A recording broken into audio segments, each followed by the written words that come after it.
इस समय देश की राजनीति में और खासकर राजस्थान की राजनीति में एक नाम की काफ़ी चर्चा हो रही है। मैं बात कर रहा हूँ रविंद्र सिंह भाटी की, जो अभी हाल ही में जो राजस्थान में विधानसभा के चुनाव हुए थे ना, इसमें निर्दलीय विधायक भी बन गए हैं और अब वो लोकसभा का चुनाव लड़ रहे हैं। तो कौन है आखिर रविंद्र सिंह भाटी? इनके बारे में हम लोग एक सामान्य जानकारी देखते हैं, इनके बारे में जानते हैं। इन्हें आप लोग स्क्रीन पर भी देख रहे होंगे। और देखिए, राजस्थान की बात करें तो देखिए हमारा प्यारा भारत है, राजस्थान की राजधानी जयपुर देखने को मिलेगी। अंतर्राष्ट्रीय सीमा इसकी पाकिस्तान से लगती है। राज्यों में गुजरात हो गया, मध्य प्रदेश, उत्तर प्रदेश, हरियाणा और पंजाब से लगती है। क्षेत्रफल में सबसे बड़ा राज्य आपका राजस्थान भारत में, याद रखिएगा। 3,42,239 वर्ग किलोमीटर में फैला हुआ है और विधानसभा में 200 सीटें हैं, राज्यसभा में 10 सीटें हैं, लोकसभा में 25 सीटें देखने को मिल जाएंगी। देखिए, लोकसभा और राज्य विधानसभा के चुनाव की बात करें तो अगर आपको विधायक का चुनाव लड़ना है और अगर आपको लोकसभा का चुनाव लड़ना है तो आपकी उम्र कम से कम 25 साल होनी चाहिए। अधिकतम उम्र की कोई सीमा नहीं रखी गई है और इनका चुनाव डायरेक्ट जनता यानी कि मतदाताओं के द्वारा होता है। अगर आपकी उम्र 18 साल हो चुकी है तो वोटर सूची में आपका नाम जुड़ चुका होगा और आप लोग वोट डालने भी जाते होंगे। ये चुनाव करवाता कौन है? इलेक्शन कमीशन ऑफ इंडिया, भारतीय निर्वाचन आयोग, एक संवैधानिक संस्था है। संविधान के अनुच्छेद 324 के तहत चुनाव आयोग की स्थापना की बात की गई है। 25 जनवरी 1950 में स्थापना हुई थी। 25 जनवरी को आप लोग मतदाता दिवस मनाते हैं, ठीक है। सुकुमार सेन पहले मुख्य चुनाव आयुक्त थे। तो पश्चिमी राजस्थान के बॉर्डर वाले इलाके में जहां रेत के धरों पर हर वक्त खामोशियां झांकती हैं और जहां उम्मीद की खिड़कियां जाने कितनी सदियों से बंद है, वहां आज गली गली में एक नाम का शोर है, वह है रविंद्र सिंह भाटी। बाड़मेर तो बाड़मेर, गुजरात के सूरत जैसे शहर में हो या फिर महाराष्ट्र का पुणे हो, हर नजर इस युवा के चेहरे सौ के दीदार के लिए बेचैन दिखता है। पिछले दिनों वे इन दोनों राज्यों के कई शहरों में प्रवासी राजस्थानी मतदाताओं से संपर्क साधने के लिए पहुंचे थे। जेम्स बॉन्ड कल्चर, तो आप देखिए राज्य की सरहदों को लांघती उनकी लोकप्रियता की वजह के बारे में बाड़मेर इलाके के मूल निवासी और राजस्थान के प्रसिद्ध समाजवादी नेता अर्जुन देधा का तर्क ही कि अछोरों की जमात है और जेम्स बॉन्ड कल्चर है। उनके सामने भाजपा कांग्रेस के उम्मीदवार जाट हैं जो राजपूत, ब्राह्मण, वैश्य, राजपुरोहित आदि और कुम्हार, एक कुनबी, बिश्नोई, सुनार, सुथार, चारण सहित ओबीसी की कई जातियों के बेरोजगार युवा भी जातिगत ध्रुवीकरण की वजह बने हैं। विधानसभा चुनाव में बाड़मेर जिले की शिव सीट से कांग्रेस और भाजपा के उम्मीदवारों को पराजित कर राजस्थान की राजनीति में उदित हुए रविंद्र सिंह भाटी पहली बनते नजर आ रहे हैं। और समाजशास्त्री राजीव गुप्ता बताते हैं कि इलाके का युवा लंबे समय से उपेक्षित था और उसकी आवाज कोई नहीं सुन रहा था। बेरोजगारी यहाँ की बड़ी समस्या है। भाटी ने इस सब को ताकतवर तेवर और आवाज देकर एक पॉलिटिकल कैपिटल में कन्वर्ट कर दिया है।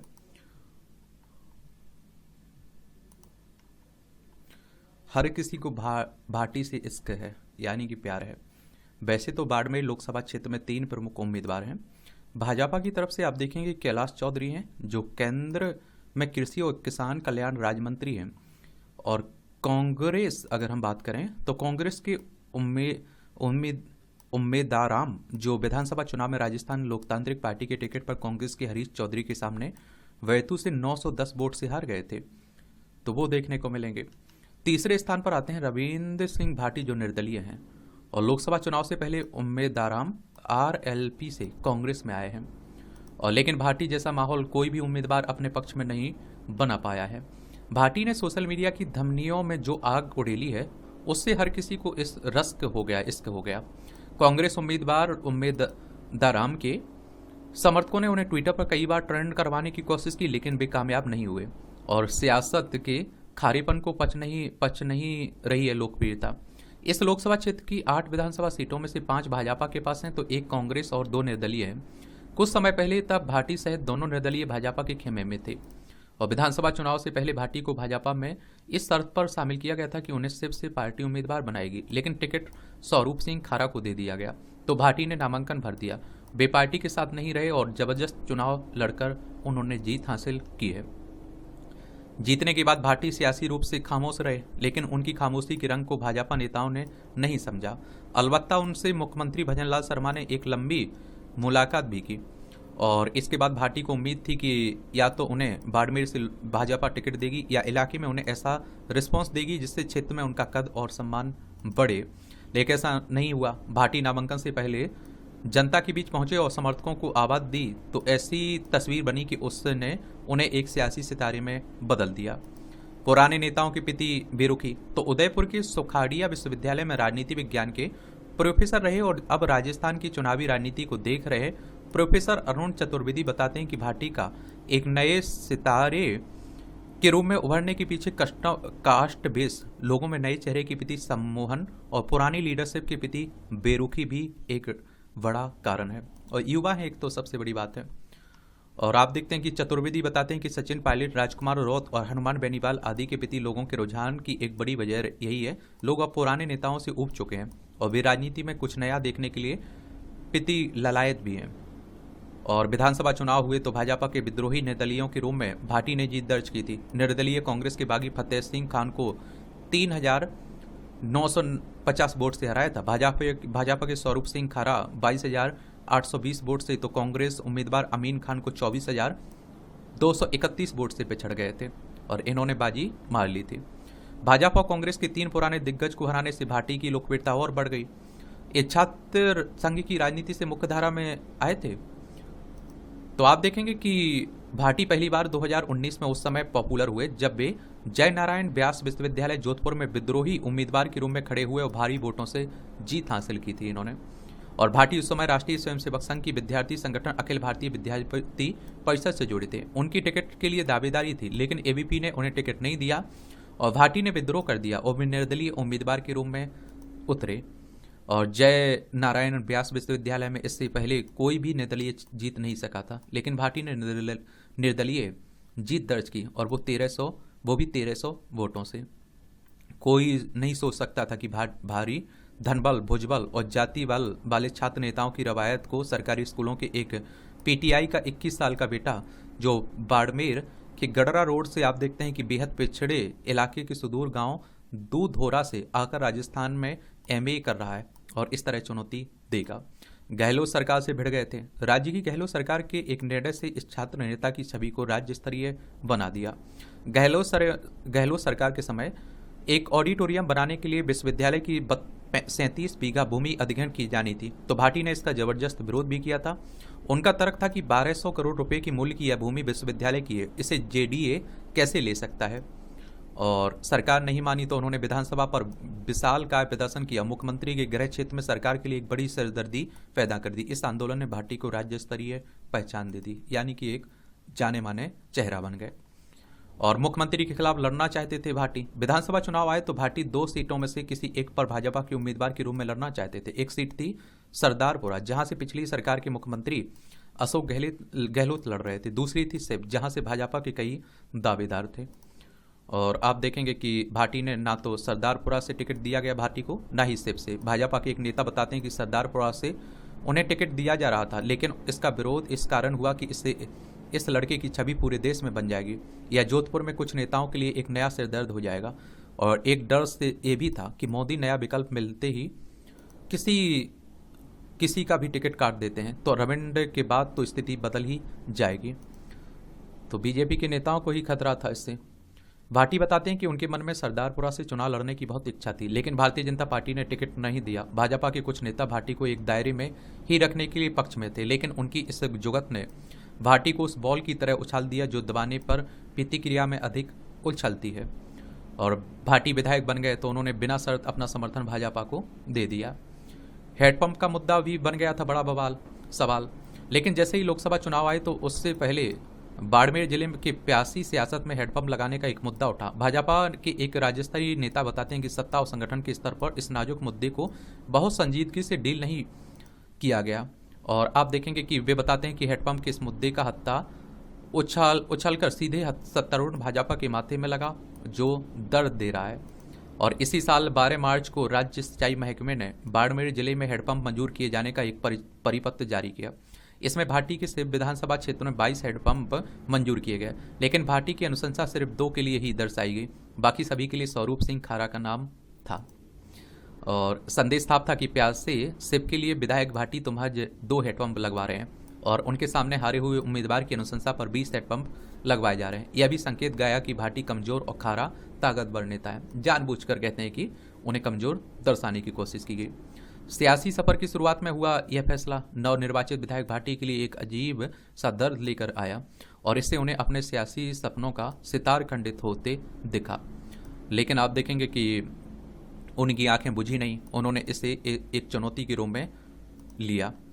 और रन फॉर रेगिस्तान और जन संवाद जैसी यात्राएं। तो भाटी से पहले गौवंश बचाओ अभियान के माध्यम से 20,000 गायों को बीमारियों से मुक्त करवाने का काम कर चुके हैं और इससे आम ग्रामीणों में उनकी लोकप्रियता ने पैठ बना ली। और रन फॉर रेगिस्तान जन संवाद जैसी यात्राओं ने भी उन्हें आम लोगों तक पहुंचने में मदद की। और उनकी सहयोगी की भूमिका में रहने वाले युवा बताते हैं कि भाटी जब भी कोई अभियान शुरू करते हैं तो उनकी आंखें सोना भूल जाती हैं, आंखें सोना भूल जाती हैं और उनके ख्वाब उनकी युवा साथियों की आंखों में चहल कदमी करने लगते हैं। युवाओं में अच्छा क्रेज है और ताज़ा हालात बता रहे हैं कि इससे भाजपा की ही नहीं, कांग्रेस की भी सियासी जमीन बेअक्स होकर रह गई है। कई नेताओं के फलक के आईने मैले हो गए हैं। ट्विटर, फेसबुक, इंस्टाग्राम के माध्यम से भाटी की लोकप्रियता शहरों गांव के साथ साथ जाति और धर्म के दायरे में लांग गई है।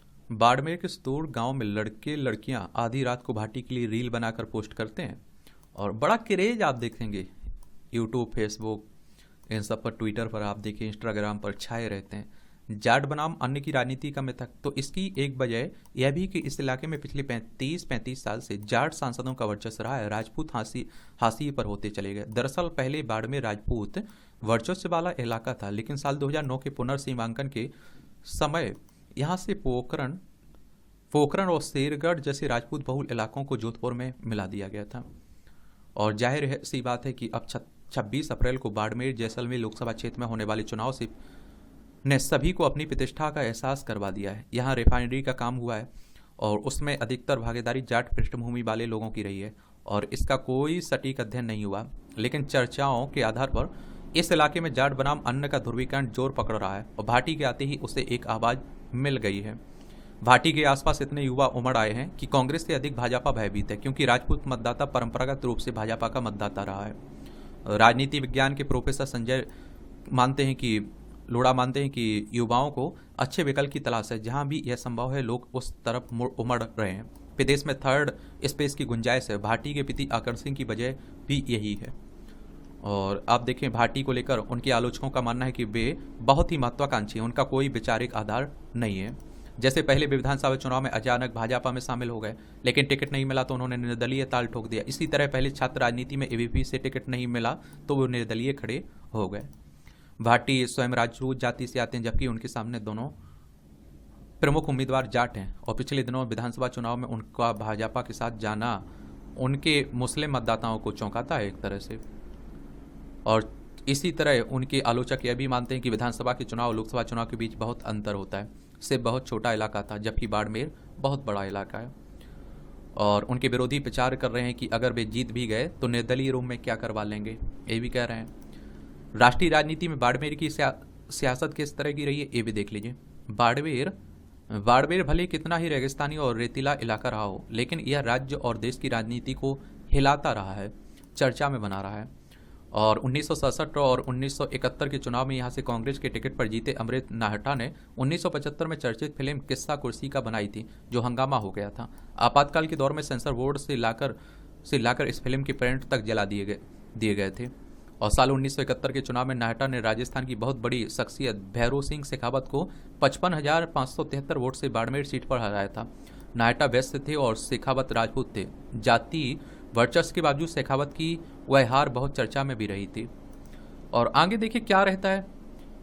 ऐसे में सवाल ये भी है, क्या रविंद्र सिंह भाटी अब नई चर्चाओं को विस्तार देंगे या फिर संसद तक पहुंचने के लिए उन्हें अभी लंबा सफर तय करना होगा। और देखिए रिजल्ट बताएगा चुनाव, कौन जीतता है, कौन क्या करता है, बाजी मार ले जाता है। लेकिन अभी तक आप देखते हैं कि काफ़ी चर्चा में बने हुए हैं। रविंद्र सिंह भाटी की कहानी है।